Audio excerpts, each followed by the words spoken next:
Kumusta ka mong tanan din ha? Maayong gabi, maayong adlaw, maayong hapon sa tanan. Kumusta man mo din ha? Gusto lang kong mangumusta sa BJMP Giholngan and Valir Moso. Mangumusta usab ako sa atong mga igsoon din ha sa Sikihor ni Pastor Emer, si Josephine nga among silingan sa una nga naa na sa States. Naminaw usab siya. Pasalamat usab ko ni Marilu Regober, Nanay Kinompas, family ni Rosa Patiña, o uban pa.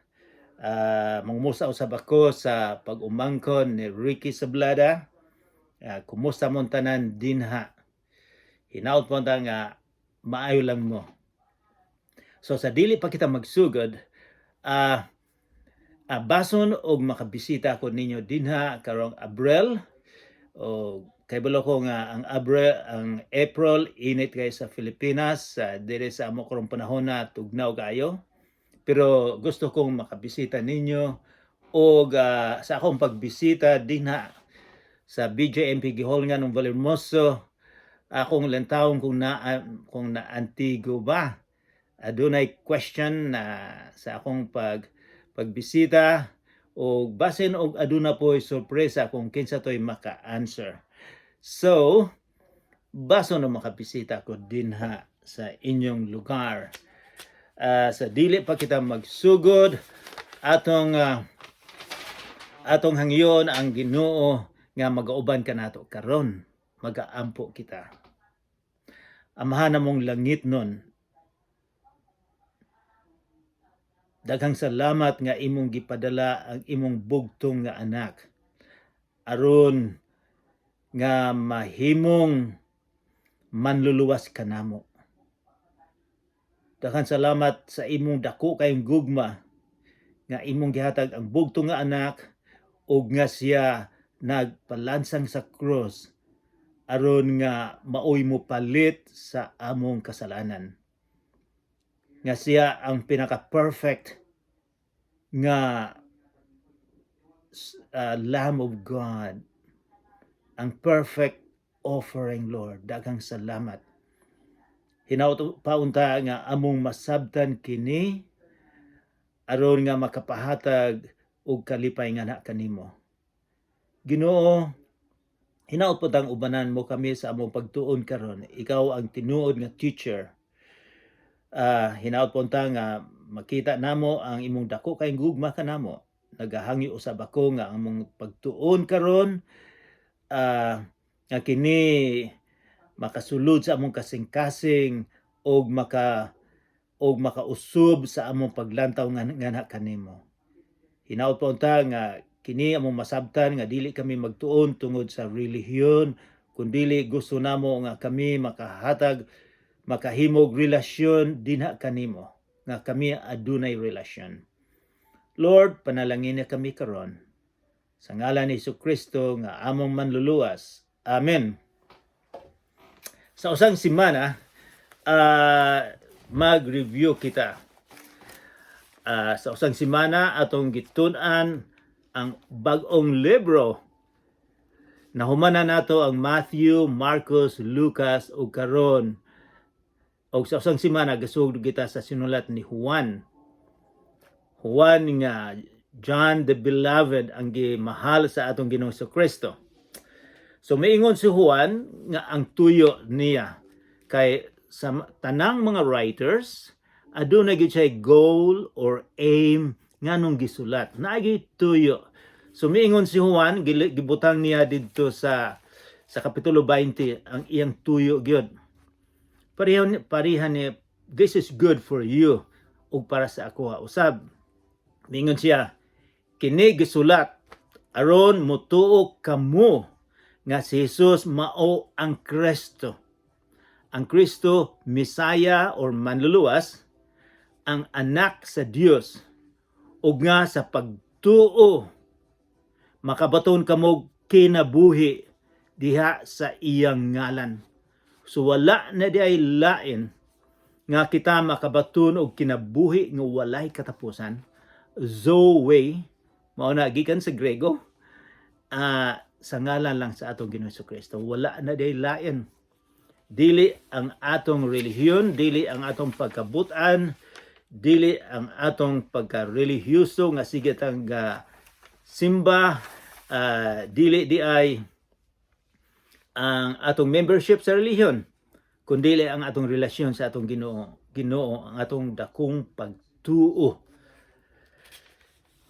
sa gibuhat sa atong Ginoong Kristo.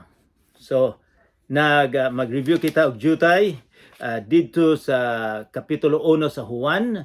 Si Juan nag-discuss may tungod sa pulong nga si Jesus mao ang pulong nga si Jesus sa sinugdan pa sa sinugdanan, sa wala pa buhata ang kalibutan, sa wala pa sinugdanan, walay naana si Jesus.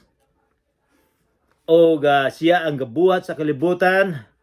O miingon si Jesus, miingon si Juan sa versikulo 14, ang pulong nahimong tao, amo ning nakita,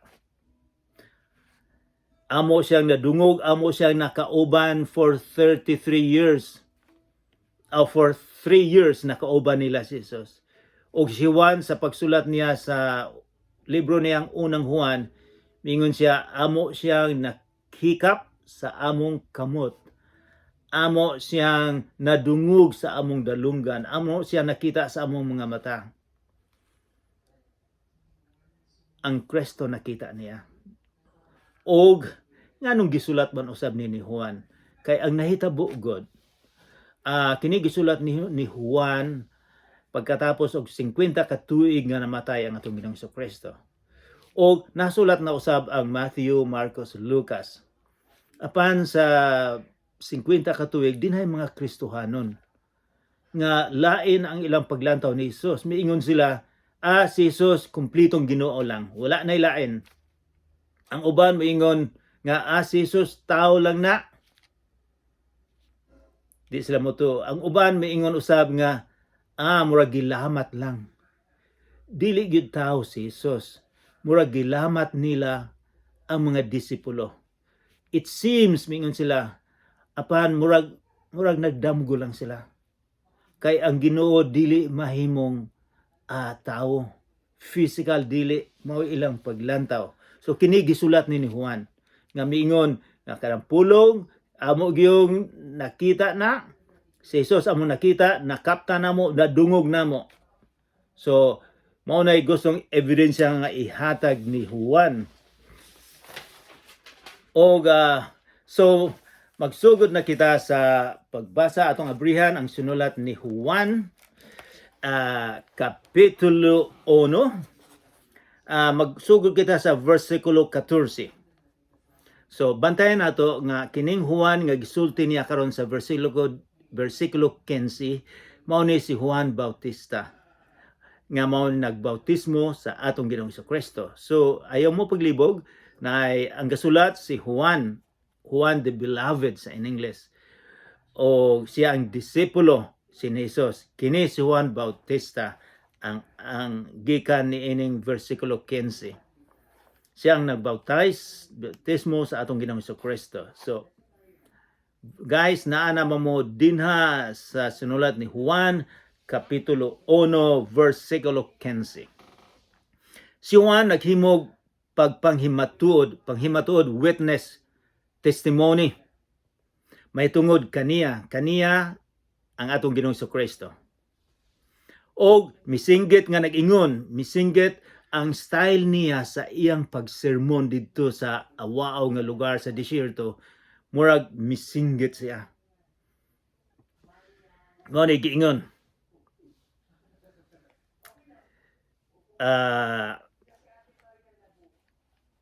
Misinggit nga nag-ingon, mao kini siya ang gihisgutan ko sa akong pag-ingon. Mao kini siya. Kini si Jesucristo ang giingon niya. Siya nga moani sunod kanako, gipahimutang sa unahan kanako. Kay siya una pa man kanako. So atong tan-aw ning giingon niya, siya una pa man kanako. sa physical, si Juan Bautista, unom ka bulan siyang una nga natawo. 6 months older sa atong Ginoong Kristo. Apan dinhi mingon siya ug nakita niya nga mas una pa si Jesus. Kay nakita niya nga sa wala pa buhata ang kalibutan, dina na ang atong Ginoong Kristo. And then verse 16, ug gikan sa maong pagkapuno niya, kaming tanan na nagpakadawat sa grasya tungod sa grasya.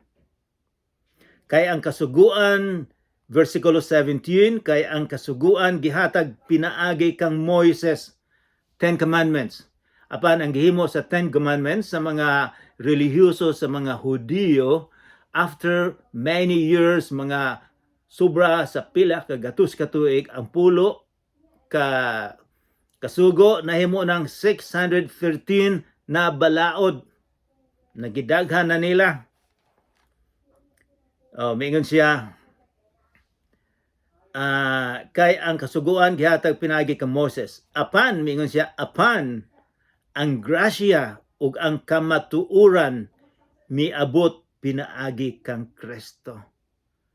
Kay ang ilang ugali, ang ilang practices sa panahon 2,000 years ago, nga ikaw maluwas, pinaagi sa imong kaugalingon, nga sige kang muadto dito sa templo, sige kang maghalad, sige kang maghatag kwarta, o butan ka, sige kang magampo, miingon sila, maluwas ka sa imong kaugalingon. Apan dinhi si Juan, miingon siya, dili sa imong kaugalingon. Mingon siya, ang grasya o ang kamaturan miabot pinaagi kang Jesus. Siya lang ang kaluwasan. It is coming from outside, dili sa imuha. Naluwas kita tungod sa grasya, dili sa atong gihimo. Kay kung atong gihimo nga maluwas, makapanghambog man ta. Kung dili, wala kay gihimo. Unearned, wala kay gihimo. Undeserved. Apan tungod sa gugma, tungod sa iyang grasya, kita naluwas. This is a big topic. Dili lang na ito padaon din may tugon ng grasya. And then verse 18, miingon si Juan, wala pa gayoy tao nga nakakita sa Dios. Ang bugtong anak nga anaa sa sabakan sa amahan, kini siya mao ang nagpaila kaniya. So, usa sa mga purpose ni Jesus nga miani siya dinhi para mahibaw-an nato ang amahan. Siya nakakita, siya nakadungog, unsa may character sa amahan.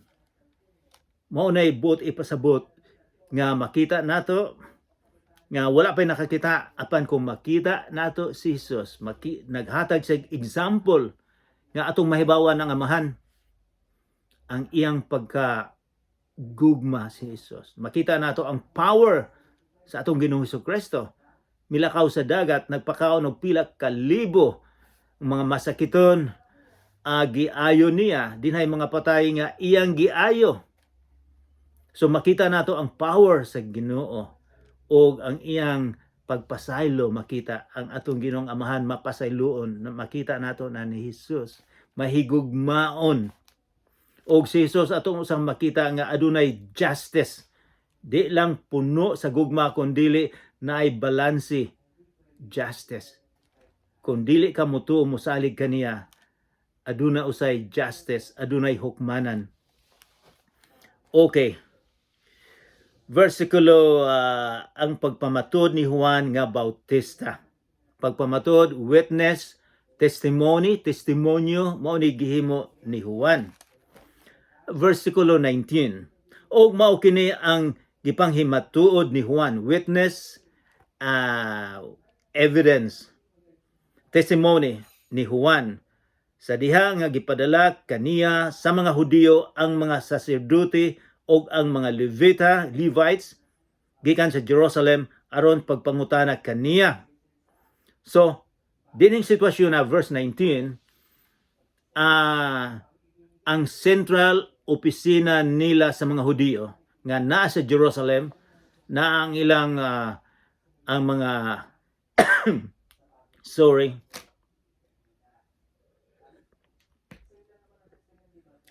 ang mga kadagkuan nila sa ilang relihiyon tuwa sa Jerusalem. Murag nahibaw-an nila. Nga naman, nga daghan namang mga tao nga misunod ni ining tawanan ni Juan. Wala sila kabalog kinsa man ni Juan nga nagsermon sa disyerto, nagsermon dito sa Jordan River, o ako ning gipakita sa isang semana, mao ni Jordan River, naka-adto mi dito, o mausab kini sa among pag-adto dito. So dito si Juan nagsermon, daghan siya mga tao nga naminaw. Siguro gusto sab na akong maminaw, fiery siya, walay murag musinggit siya, murag magdiskurso siya. So daghang misunod niya. So kining mga taga central office dito sa Jerusalem nagpa-investigate kinsa man siyang tawhana nga wala man siya nakagraduate sa mga, dili ni siya educated, kinsa man siya. So mao ni nahitabo karon, verse 20, siya kinsa ka man nangutana siya, verse 20, siya mitug-an, siya wala maglimod, hinunua, mitug-an siya nga nag-ingon, ako dili mao ang Kristo. Siya, dili ako ang manluluwas nga gisaad nga naa sa karaan nga tugon. Og sila nangutana kaniya, unsa ka man di ay? Si Elias? Si Elias ka ba? Siya miingon, dili. Ikaw ba ang propeta? Siya mitubag, dili. Nangutana sila kay ang ilang pagbasa, labi na sa Isaiah 40, nga ang pagkapariho ni Isaias mubalik, maoy Misaya. Kanong kung panahon na murag sa panahon ni Jesus, galisod sila, naa sila akong problema because they were under the Roman Empire. Lisod ang kinabuhi nila, pareha sa atong panahon sa una.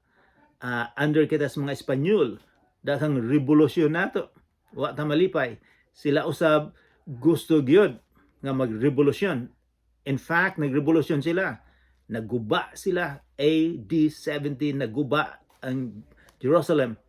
So karon sa panahon ni Jesus, nagdamgo gid sila nga moabot ang Misaya, ang ilang gipaabot. So abi nila kini si Juan. Unya, versikulo 22, unya miingon sila kaniya, kinsa ka man lagi? Tug-ana kami aron adunay among ikatubag sa mga nagsugo kanamo. Unsa may imong ikasulti bahin sa imong kaugalingon? 23, og siya miingon, ako mao ang tingog nga magasinggit diha sa mga awaaw.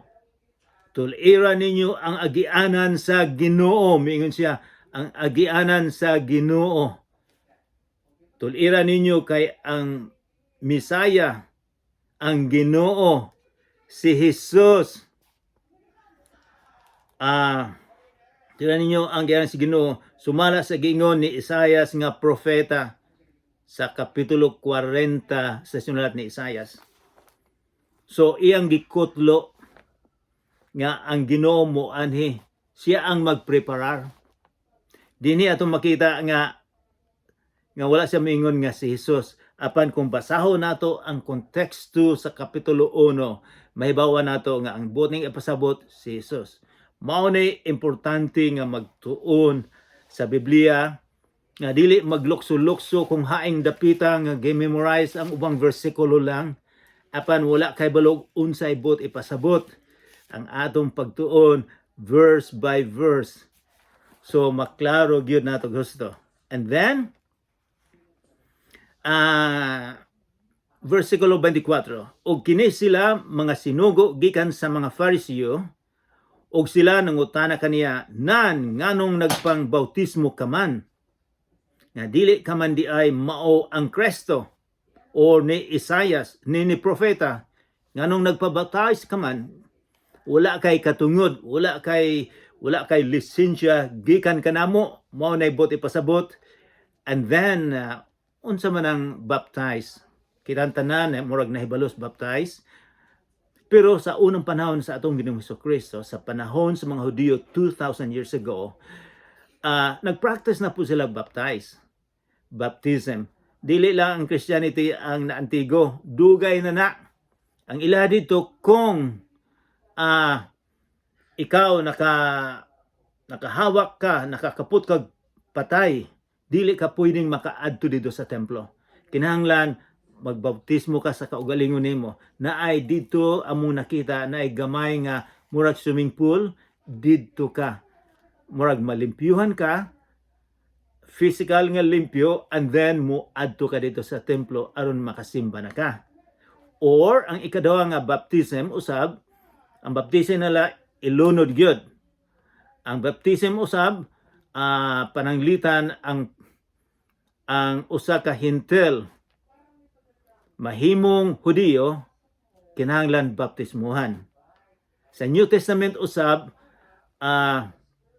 miingon si Jesus nga si Juan nagbaptize sa tubig apan siya ang Espiritu Santo mao'y magbaptize sa sulod sa atong kasing-kasing.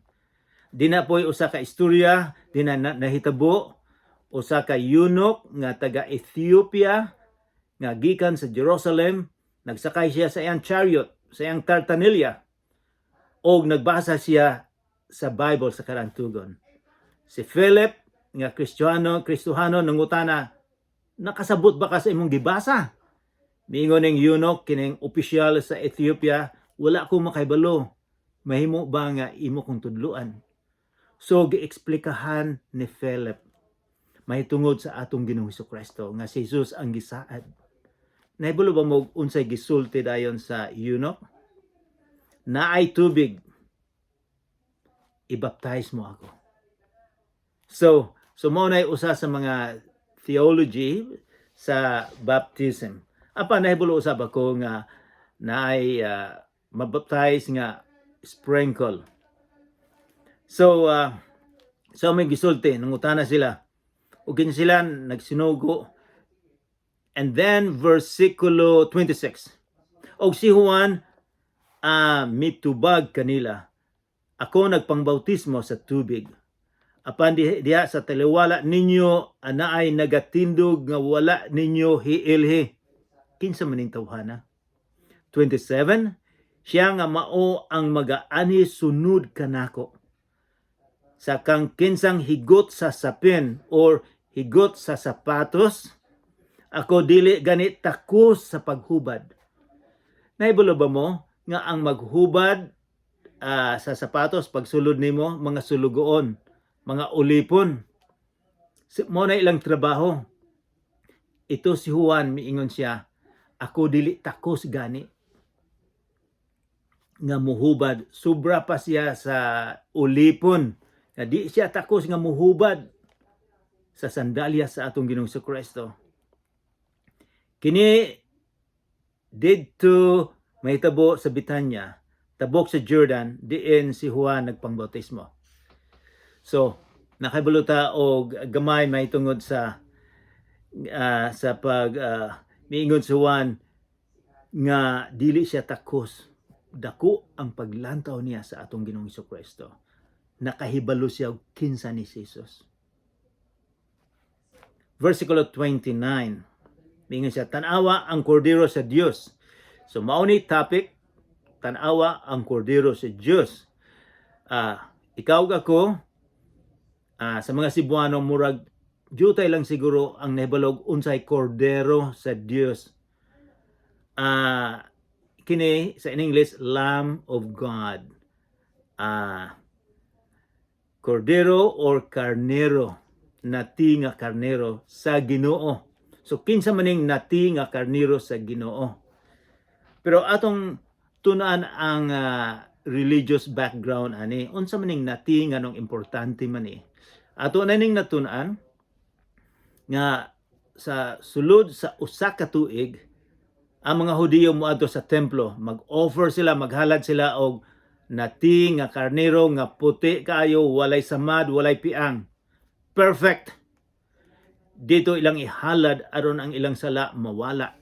Ilaning himuon sa usa ka tuig kausa sa tibok nilang kinabuhi. So sige silang mag-offer og sige silang mag-offer og halad. So unsa may atong himuon, maghalad ba gihapon kita ang og karnero? Musuwid ba ta? Ang mga bata sa unang panahon, mga bata, mga Hudiyo, nahibulo sila istorya. Ang istorya mahitungod ni Abraham. Si Abraham ubang iyang anak miadto sa bukid sa usa ka bukid, ug didto mag-offer sila, maghalad. Sa dihang diyan ang kahoy, nagsunog nagkahoy, nangutana ang anak, hay may atong halad, Papa, wala matay halad din Ang gisugo sa Ginoo nga ang ihalad niya ang iyang bugto nga anak. Dito ihalad niya sa bukid nga Moriah. And then apan miingon ang bata, wala may halad nato dinhi, wala may nati nga karnero. Miingon si Abraham, ang Ginoo mag-provide og halad. Ang Ginoo ang muhatag og halad. Kini natupad na karon kay ang atong Ginoo ang pinakakumpleto nga halad. Pero atong tan-aw ni versikulo 29, og sa pagkasunod nga adlaw iyang nakita si Jesus nga nagpaingon kaniya og miingon. Miingon siya, gitudlo niya sa iyang mga disipulo, Tanawa, mao kana ang kordero sa Dios. Sa Dios nga makakuha sa sala sa kalibutan. Dili lang sa usa ka tawo kundi sala sa kalibutan. Nahitabo sa una hangtod sa kahangturan makakuha sa sala. Mao nay buot ipasabot ni Juan. Minsa kanang mao nay kordero sa Dios. Mao nay halad nga gisaad sa unang panahon. Nga perfect, walay perfect nga pagkahalad ang atong Ginoong Jesucristo nga makakuha sa atong mga sala. Sa unang panahon maghalad sila, apan kada tuig matabunan ang sala. Apan ang gihimo ni Jesus once and for all, kausa lang. Maunang miingon siya nga it is finished, na humana. Walay laing tawo nga magpatura-tura o magpatuga-tuga nga magpalansang siya sa cross, magpalatigo siya. Wala kay kita makasasala. Kausa lang. O usa lang po ang Hesukristo. Usa lang ang muhalad. Walay takos nga muhalad kundi ang atong Ginoong Hesukristo lang. Mao nay buot ipasabot ni Juan. And then verse 30. Mao kana siya ang gihisgutan ko sa akong pag-ingon. Sunod kanako muanhi ang usa ka tawo nga gipahimutang sa unahan kanako. Kay siya una pa man kanako. Versikulo 31, og ako gayod gani wala masayod kaniya. Mao lamang nga mianhi ako nga nagpangbautismo sa tubig aron ikapadayag siya ngadto sa Israel. Aron nga siya ipadayag, ebidensya, mag-witness siya dito sa whole Israel. Og si Juan nagpanghimatuod witness nga nag-ingon, nakita ko ang espiritu nga mikunsad ingon og salampati gikan sa langit. Og kini nagpabilin diha kaniya. Nabalumog ha ini nahitabo sa baptism sa atong Ginoong Jesucristo. Sa gipautismo siya sa Jordan River. ang amahan miingon na dungog ni Juan, "This is my son, listen to him." Miingon ang amahan, "Kini ang akong anak, paminaw kamo kaniya." O at that time, ang Espiritu Santo mikunsad sa atong Ginoong Hesukristo nga daw salampati. So at that time sa baptism, tulo na hitabo dayon ang amahan miingon na dungog ang tingog sa amahan. Ang Espiritu Santo mikunsag ni Jesus ug si Jesus dinha sa river. Usa ni sa mga reason nga adu nga kadaghanan sa mga Kristohanon mituo og Trinity. Usa ang Ginoo pero tulo ang persona. This is also a big topic. Pero ako lang na-mention na dire. Verse 33, "Ako gayod wala masayod kaniya. Apan siya nga nagsugo kanako sa pagpangbautismo sa tubig miingon kanako, siya nga imong makita nga gigpakunsaran nga pagakunsaran o pagapuy-an sa Espiritu, mao kana siya ang magapabautismo diha sa Espiritu Santo." Trabaho ni Jesus magbaptize sa Espiritu Santo. Nga ang Espiritu Santo musulod sa atong kasing-kasing. Og ako nakakita og gipanghimatuod ko nga kini siya mao ang anak sa Dios. In siya, I will witness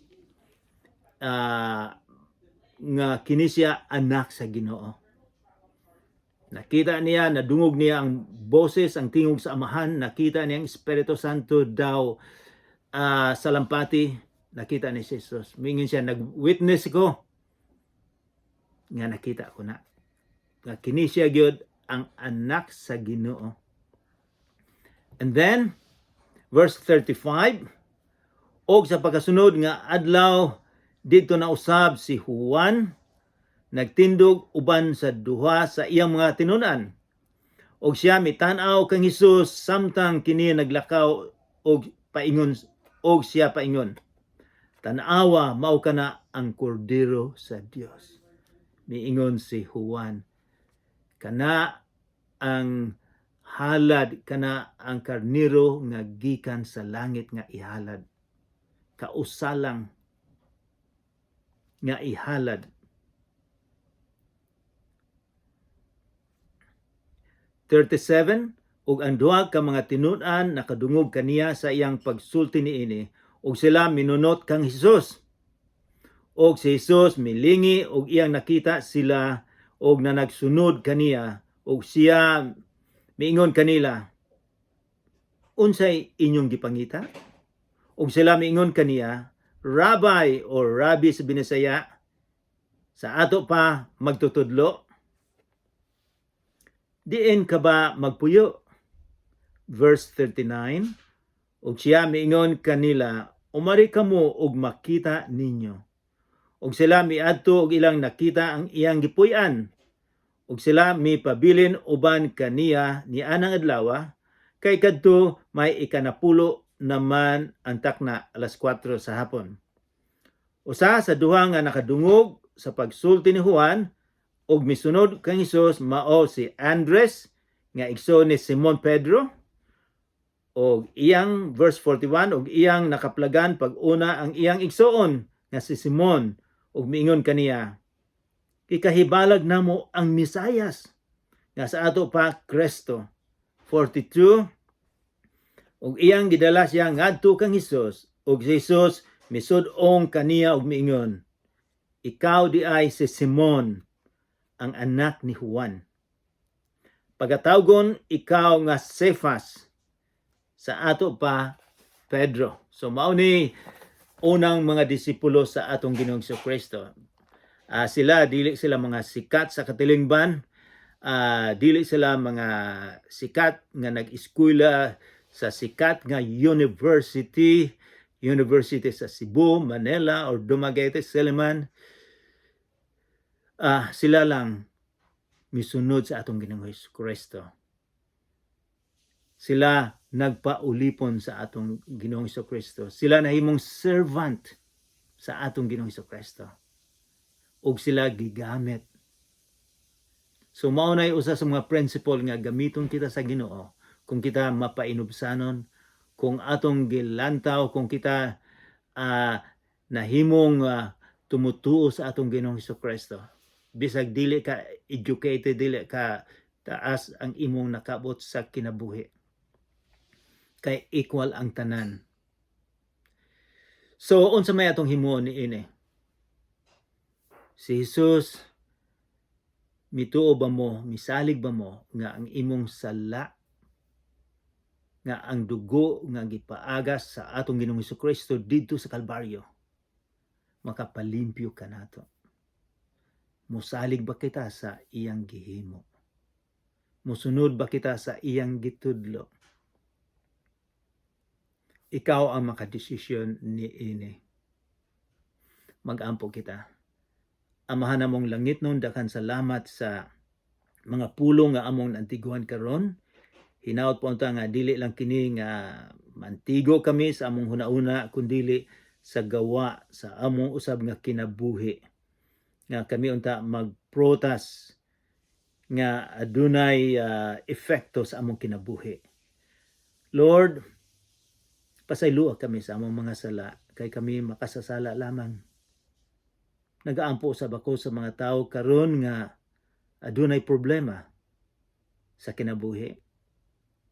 Problema sa kawadon, problema sa nagkasakit, daghang problema sa kinabuhi karon. Ginoo, hinaut po ang provide ka kanila Diyos o at among Ginoo. Hinaut po ang ilang mahibawan nga ikaw duol kanila. Tudloa kami sa pagtugyan sa among kinabuhi. Sa ngalan ni Jesu Kristo nga among manluluwas. Amen.